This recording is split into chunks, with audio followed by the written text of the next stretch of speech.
Hi అండి, అందరికీ నమస్కారం. నేను మీ వేణుగోపాల్ రెడ్డి ఫ్రమ్ జోష్ ఇన్నోవేషన్స్ ప్రైవేట్ లిమిటెడ్, జోష్ ఇన్స్టిట్యూట్ ఆఫ్ ఫారెన్ లాంగ్వేజెస్, జోష్ ఓవర్సీస్ కన్సల్టెన్సీ మరియు ఎడినైన్ కెరీర్ గైడెన్స్ సంయుక్తంగా విద్యార్థులకు అవసరమైనటువంటి అనేక వీడియోస్ మనం రూపొందిస్తున్నాం.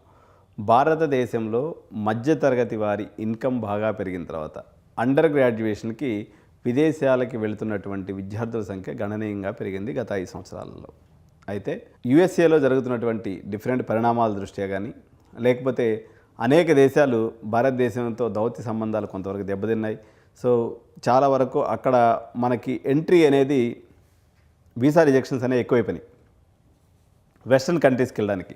సో ఇటువంటి పరిస్థితుల్లో భారతదేశానికి నియరెస్ట్ ప్రాక్సిమిటీలో ఉండి మంచి విద్యా సంస్థలు కలిగి ఉన్నటువంటి దేశాలు ఏమిటి అని మనం పరిశీలన చేసినప్పుడు మనకి టక్కును గుర్తొచ్చేటువంటి 3 దేశాలు సింగపూర్, మలేషియా, దుబాయ్. సో ఈ 3 దేశాలు భారతదేశం నుంచి 3 నుంచి 4 గంటలు వ్యవధిలో మనం చేరుకోవచ్చు. పెద్దగా వీసా రెస్ట్రిక్షన్స్ కూడా ఏమీ లేవు. అందువల్ల ఈ 4 దేశాల యొక్క ప్రయాణాన్ని పర్టికులర్గా Singapore, Malaysia, Dubai and India.